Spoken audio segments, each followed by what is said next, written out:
Rise and grind, everyone. This is Shane with ReDesignYourGrind.com, and in today's video, we're going to be talking about present state versus desired state.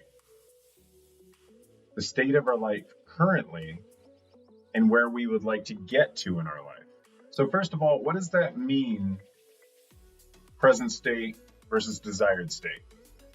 Well, I've actually created an infographic, so let's jump into my computer real quick, and I'll show you exactly what I'm talking about. So essentially what this is a progression from what I don't want toward what I do want. Or you could look at it like this, a progression from where I am toward where I want to be. And you can look at this from a lot of different angles and towards a lot of different situations in your life. Maybe it's just a goal that you have or something you'd like to achieve, or maybe it's your life in general. Maybe there's a specific track that you saw yourself going down that you haven't really gotten on track with yet. So there's an easy way that I really enjoy, and this is part of the NLP principles, to look at our lives from an objective perspective and create goals and strategies to achieve those goals to get to our desired state. So as you can see here, on the present state side of things, we have my story, and this is always going to be subjective. This is going to be my individual story, if that makes sense. So my story is going to be different from your story. We're going to have gone through different situations in our lives. We're going to have had different things happen to us, and we're going to have different joys, different fears, all sorts of just different anomalies that make us who we are. But the important thing to remember here is that our story is our history. And what I mean by that is it's in the past. We can't change our past. What has been done is done. There's nothing we can do about it at this point. So there's really no use in allowing that history or our story to dictate what our future looks like. Because we can always change our story. We're only ever one small decision away from changing the way our story goes in the future. So then we go to who I was, and notice I said was. We're talking about actions, we're talking about reactions, we're talking about perceptions, and what this means is, who was I in my past? Who did I perceive myself to be, right? So we can look at it this way. Maybe there's a situation in your life that you regret, or maybe there's something in your life that you aren't necessarily happy with the way you reacted to a situation, or you weren't necessarily happy with an action that you took towards something or someone, or maybe it's just a perception of who you were in your past. Maybe you perceive your past self as being depressed, being anxious, being shy. There are a lot of different ways that we can perceive ourselves in our past. And what we need to do is we need to identify how we perceive the person that we used to be, but let that person go. Because like we talked about in our story, in our history, that's us in the past. That is no longer who we are today.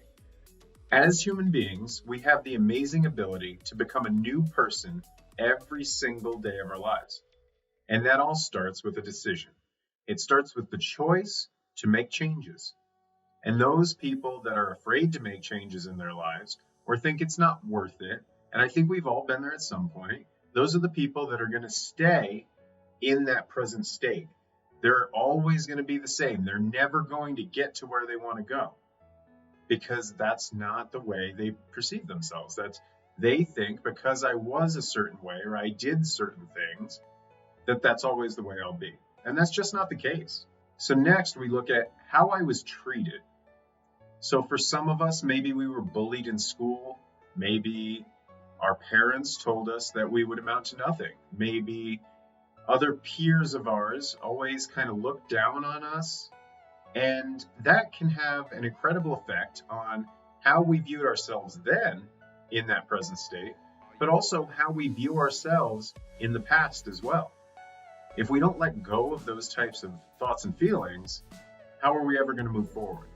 Again, the way you were treated is not necessarily your fault at all. It is just a situation. It was the actions of others. Maybe you deserved some of those things, but maybe you didn't.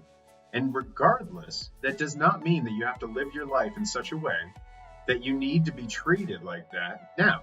So next down the list, we look at my fulfillment level in my present state. How fulfilled do I actively perceive myself to be in my current state of being? And so to look at that a little bit closer, we want to think of the things that in our present state make us feel fulfilled. So for example, I enjoy making these videos. I enjoy getting this stuff off my chest. It allows me to better understand myself and gain self-awareness, which in turn helps me get to a better state of self-management. So lastly here, in the present state, I have who I perceive myself to be now. So we're no longer talking about my story or history. We're no longer talking about who I perceived myself to be in the past. Now we're talking about the present moment. Who do I perceive myself to be right now? And if that is not the end-all be-all goal for you, then we need to start making some changes so that we can get to our desired state. From the present state to the desired state. See where I'm going with this? But how do I get there? Well, first I have to identify what is my desired state. So everyone's desired state is going to be different. We're going to have different goals. We're going to have different aspirations. And so again, it's completely subjective to the individual. But this is a base list of how you can go about identifying your desired state so that you can then go from your present state, where you are now, to that desired state that you so long for. So in the desired state, the first thing I have here is a vision of the future, right? And I think that everyone can understand this concept pretty easily. It's just your overarching vision of where you want to be, who you would like to be, what you would like to become, what you would like to do, the people you would like to surround you, the influence you'd like to have over those people in your lives, or the influence that you would like those people to have on you. Getting a broad, overarching vision is sometimes very important to be able to understand better exactly where you'd like to be from where you are right now. So in the vision of the future, for example, what I want to do with my life is I want to be a motivational speaker. I want to go speak and teach this type of content to children, probably high school, just going into college, definitely college age, because I feel like at that time in our life is when we're the most confused about who we are as a person, or at least I know that's how I felt in that situation. For right now, that is my vision for the future. I want to write books that inspire people. I want to make speeches in front of groups of people that motivate them. I want to help people become the best version of themselves that they can possibly be. So the second thing we have here is goals and ambitions, right? You can't get to a desired state if you don't know what your goals, ambitions, aspirations are, because those are going to be the stepping stones to get to where you want to go. So for example, I want to be a motivational speaker, right? I want to go and speak in front of children. I want to write books and, go down that road. I want to be an inspiration to someone, whoever that may be. It won't happen overnight, and it won't happen without work. And I do want to reiterate that.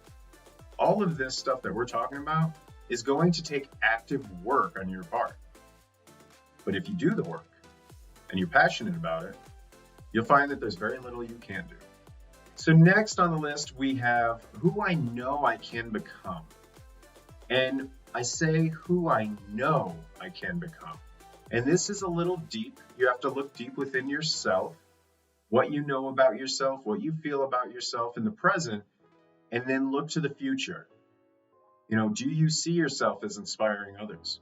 Do you see yourself as maybe becoming a doctor or a lawyer and helping people navigate legal challenges or get the treatments they deserve, that they need to survive? Maybe you want to become a psychologist and you want to help counsel people through life-changing events and help them learn coping mechanisms, something like that. So who do you know you can become? If that's what you want to do, and that's who you know you can become, then all you have to do is go back a step and look at goals and ambitions as stepping stones and set those goals and then follow through with them. And when you do that, each time you achieve a goal, you'll be one step closer to achieving that desired state, to becoming that person who you know you can become. And then we go down to what I can achieve. And notice, this is no longer what I know I can become. This is now what I can achieve. So you may not know everything you can achieve right now, and that's okay, because you will grow consistently throughout your life. Again, like I said before, every single day we can change ourselves and become a new person. That's one of the miracles of being a human being in today's society. We have so many options, and sometimes that can be difficult to navigate. But when you look at yourself, you look at your skill sets, or you look at the skills you'd like to develop, we go right back to that second step of goals and ambitions. Maybe we don't know we can achieve them, but we want to achieve them. And that's all we need to set those goals and strive to accomplish them. And the last thing on the list that I have here under desired state is I want you to think about what you will leave behind, your legacy. Will you be admired for people for generations like Sir Isaac Newton or Galileo or Leonardo da Vinci or George Washington? I mean, seriously, the list could go on for days because there are these key figures in human society throughout centuries that we look up to, that we look to for inspiration, for motivation, and they haven't been alive in a long time. Maybe that's the type of legacy you want to leave. Or maybe your legacy could be something like building a family and watching it grow, handing down your experiences to your children, to your grandchildren, to your great-grandchildren, passing stories and traditions or experiences and situations. Maybe to you, that's all you require to feel as though you have left a legacy. But if you do all these things, you create a vision of the future, you create goals and ambitions, you create that sense of who I know I can become, you think about what you can achieve, and then you think about finally what you want to leave behind. That's your desired state in a nutshell. That is a good understanding and kind of cognitive viewpoint of where you would like to be in your life. And once you get that vision and it's concrete, you can look at the desired state again and figure out, okay, so how do I take my story, who I was or perceived myself to be? What were my perceptions about different things at the time? How did my thought processes work? What actions did I take or did I not take? How was I treated by others, and how would I like to be treated by others, or how would I like to treat others? What level of fulfillment did I have or do I have currently in my life, and how can I create stepping stones, goals, and ambitions to change that present state to the desired state? And finally, who do I perceive myself to be right now? And do I feel comfortable with that person? And if I don't, what do I need to change to get to that person that I know I can become? So just a few very abstract thoughts to think about. We're going to continue to do this in these videos where I just go over some very abstract ideas and get you thinking about yourself and becoming more self-aware so that we're able to better self-manage. I hope you take some time to think about these concepts and how they apply to you in your own life, and what you can do in your own life to make changes to go from that present state to that desired state, where you are, where you would like to be, right?